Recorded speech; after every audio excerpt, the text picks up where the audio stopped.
Wow, that's no one's asked me that before. It's along the same vein, really, as getting what you'll tolerate. So there's this misnomer, and you've watched this even in your own life or the successful people you've interviewed. So there's this thing people think that, like, I'll be happy when. Once I get like this big, amazing home, or once I get this car, or once I get this relationship or an amount of money, then I'll allow myself some happiness. The problem is the finish line always moves. You never arrive there, right? The other part is people think, well, if I enjoy myself now, I'm gonna lose my drive. In other words, if I can just wire myself with enough pain all the time, I won't lose my drive or ambition. The truth is there's no correlation between the two at all. There's no relationship between you feeling complete pain all the time and losing drive. And so I talk about living in a state of blissful dissatisfaction. And really the best example of that would be like if you've ever, I love a good meal, right? You know, if I bite into a great piece of steak, if you're a steak eater like I am, you take that first bite, it's like complete bliss, right? There's no correlation between how great that tasted and your lack of desire for the next bite. In fact, that bliss causes you to want more of it. And so the more we can begin to reward ourselves with bliss, we're not going to lose our dissatisfaction. We're not going to lose that. And so for me, our brains, this dopamine hit you get when you do something successful, if you constantly cheat yourself out of that hit, right, biomechanically in your body, less and less in the future will you want to achieve the next level, the next dream, the next step. And that's why so many people stall out in life. They got to a certain point and they cheated themselves out of the bliss, out of the celebration. It's important that we celebrate our wins, we celebrate our lives, because it causes us to want the next bite. It keeps us hungrier, not the reverse. And so for me, I want to live in a state of being grateful and blissful now, not waiting for some future place or date that may never arise. So that's what it means for me. Yeah, no, that concept to me is really powerful. And I talk a lot about, so 80-20, right? I spend 80% of my time thinking about the things that are amazing in my life, that I'm grateful for, the beautiful things that I want to build and create. But I also spend 20% of my time kicking myself in the ass, because otherwise you get really stagnant. But the feedback that I get from people is they end up going down a dark path. Like, how do you help people not begin to erode their self-confidence? And maybe the right place to start with that is, where does self-confidence come from? Right, which is important, because there's no relationship between that and eroding your self-confidence. In other words, self-confidence is really self-trust. So the first thing is, the people I know that are really happy are very self-aware.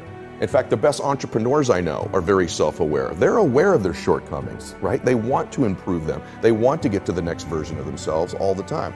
And so for me, self-confidence comes because I didn't have it. And I think anytime you meet somebody like yourself or myself who might now appear self-confident, it's because I really had to find tools and resources, because I was so insecure and shy and introverted. So I had to find techniques and resources to build that up in me. And for me, it's very simple. It's the promises that I keep to myself. If I have a habit over and over beginning to stack one on top of the other of keeping promises I make to me, not other people.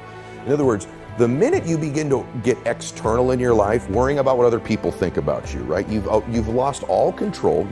And it never fills you up. And people's admiration, people's gratitude towards you will never fill you up. It's your own. It's your own inside.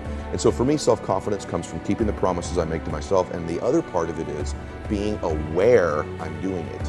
In other words, most people don't give themselves enough credit all the time. They're very aware of these 20% things and not aware of the 80, right? And that's why the dosage is so important too. You've nailed it. It should be 80-20, right? Because people get addicted to this. I'm not good at this. People don't like this about me. I don't feel good. Instead of focusing on the 80 and stacking it up. Wow, I did eat what I said I was going to today. I did get up when I said I was going to. I made the amount of phone calls. I treated people in such a way I promised myself. It's not just doing those things. It's rewarding it. It's being aware of it and stacking that up. When I work with athletes, the successful athletes I work with, when they're in a slump, it's never that they can't hit a ball anymore or make a shot or swing a golf club. They've lost their self-confidence. Somewhere along the way, they've lost the ability to focus on the things they are great at and stacking those promises they make to themselves. And the way I get them to break their slump is not correcting their swing or getting them positive. It's getting them to acknowledge the small promises, showing up to batting practice early, hitting that extra bucket of balls, beginning to reward themselves for the extra promises they keep to themselves, puts them back in a state of self-confidence. All of a sudden, they're hitting the ball great. All right, this is so important, man, and I really hope people are listening. And your story's so incredible, and if we had more time, we could go down every avenue. When you were starting out, you're broke, you're your wife's car got foreclosed on, your water was turned off at one point. I mean, it's like literally crazy. Yeah. How do you begin to build that, like for real you, not in the abstract, but how did you begin to build your self-confidence when like you're teaching people how to do something that you haven't actually done in your life? Which like that moment is where most people get trapped, right? Yep. They see you now successful and they just write you off a little bit because it's like, well, you've done it. But if they could see you at that moment and understand what you're telling yourself and get to like the reality of your Velcroing your car to look like a Mercedes, right? So there's this really weird, like you're not quite like just fully accepting where you are, but yet you really do accomplish it. Yeah. Wow. That is such a good question. That's another question I've not been asked that way before. So if we really go back and we look at it, I had a couple good things happen for me, or to me. One was at that time, my wife did get frank with me. This is not who you are. This is not what you're about. I don't recognize this person. This is who you are. And I had another person, to my benefit, pointing out to me the things that were great about me. Now this is gonna sound hokey, but I'm gonna give you the big one.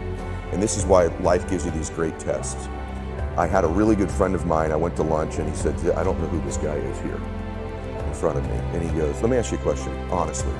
Right now, what are you grateful for? And at the lunch I said, jack shit. Nothing, brother. There's nothing good in my life right now. And I'm not exaggerating this to you when I tell you this, and this is a factual story. As I'm mouthing these words, two people walked in with an older man. Both of them clearly were fighting cancer somehow. Both had lost their hair. One of the ladies had a bonnet on, and they were barely moving in. Both walked by our table and gave me the most warm greeting, the warmest smile as a stranger. And he goes, that's pretty freaking pathetic. You can't find anything in your life to be grateful for right now? And on the drive home, I'm not kidding you, I started to stack gratitude. I started to take inventory. Because if you can find things to be grateful for in that space, man, is your life gonna be rich when there really are external things to be grateful for. So my first mechanism out of that space was honestly to stack the things I was grateful for, and I started reinforcing it over and over and over again. And what happens is, there's this reticular activating system in our brains, right? And all of a sudden, because that's the messaging I was giving myself, all of a sudden, all these things start to come into my awareness that I'm grateful for. I start to magnetize to myself some people that I needed to find into my life, and that was the next layer. I started to see things to be grateful for. My health, my fitness, people who loved me. And what it did is it changed my state. When I stacked gratitude, I changed what I did in the morning, and I changed what I did in the evening. And so somehow by grabbing control of my morning and by grabbing control of my evening, I got some measure of control over the middle of my day. I was an out of control person back in those days, meaning this. I woke up worried, stressed, fearful, and I immediately start thinking about a bill I had to pay, something that was wrong. And I'm in a state of reaction to begin I'm talking within 6 minutes of waking up, 6 seconds. Most people listening to this, that's what they do. I said, I gotta grab control of my morning, and I set up routines in my morning. Maybe they served me, maybe they didn't, but they were things I could deliver on doing for myself. And so not only did that give me control over the day, but I started to stack my self-confidence too. And what were some of those things that you grabbed onto? Huge. So, and I'm not pitching this, but I do have audios out on this stuff too that people can go get for free. But Which, by the way, are amazing. Thank you, man. Thanks. No, 100%. And I really hope people dive in. Like your content is incredible. Thank you. So is yours, which is why I wanted to find you. And I've for a long time wanted to be in your presence. So my morning routines are really detailed. I get up and I hydrate. The second thing I do every morning is I do something cold. So whether that's I jump in the ocean, because now I live in the ocean, but in those days it was taking a cold shower or splashing some cold water in my face or walking out when it was cold. It shocks our nervous system, our fight or flight kicks in, we're in a cellular, electric alive state. I obviously do some prayer and meditation every single morning. I've still not touched my telephone. So there's a rule, there's 30 minutes I cannot touch my telephone when I wake up. That's the hardest thing to do in the world and the thing that can benefit you the most, because what's ever on that phone, you have to react to. And typically it's stuff that's not great. And so I don't touch that. I do my meditation and my prayer, and I do some stretching, I do some breathing exercises, and then at that point I allow myself to enter the world after I've got my state controlled. And I work out every morning, except for Sundays, I work out every morning. Talk to me about working out. That's something that completely changed my life. Obviously. And every time somebody asks me a question about, how do I'm lost, I feel, completely out of control, I don't have confidence, my answer is work out. Me too. So why? Well, I think everything in our lives starts with our body. If you're a person of faith, you believe that's where your soul is housed, right? And so it's you do emotions. You don't just feel them, you do them. In other words, and you know this from things you've learned in your life, but like joy is an actual action, not just an emotion. We feel a certain joy, there's a certain breathing, a certain movement in our body. Depression and sadness is something we do. We're more hunched over. Our breathing is more shallow, right? And so there's a correlation between the way you move your body and your emotions. They're directly, this is even before we get to dopamine hits and our nervous system being, I'm just telling you that the way you move your body is an emotion. You do emotions. And so when you move your body, you can't be in full workout mode, moving your body, running, walking, jumping jacks, jump rope, and be depressed. They don't go together simultaneously because your body doesn't get the connection. I'm moving like I'm joyful. I'm moving like I'm having sex. I'm moving like I'm happy. These are all joyful states. You can't be depressed simultaneously. So the quickest way to change our behavior, our emotions, and our state is with our body. All right, now let's talk about the like end sets, the ones that really burn and really hurt. Mm-hmm. One thing that I've found is, and you've talked about this with entrepreneurship in general, you said it's the greatest like self-awareness mechanism where you're gonna find out who you are, what you're capable of, how hard you're willing to push. Yeah. Most people though, getting into that position, like it's hard, right? That's a sort of a bridge too far. Yes. But when you start in the gym and it's like, do I do this extra set or not? Do I push myself? Do I do an extra exercise? You going back to confidence and self-trust, it's like you begin to learn something about yourself. Oh boy, I'm stealing that from you. No, please, man. Yeah. And that like legitimately changed my life. And so when I see guys that are successful entrepreneurs and they're jacked, that never surprises me. Me either. So I play these very strange games with myself when I'm at the gym. When I'm working out, I always do one extra rep, one extra set, because it's a promise I kept to myself. And here's the biggest thing, it's a pattern. It's a pattern I keep of me. I always do a little extra. I always go the extra inch. And the quickest and easiest place to do it is the gym, because I can always grab one more weight, one more set. And here's what it does, it shifts your identity.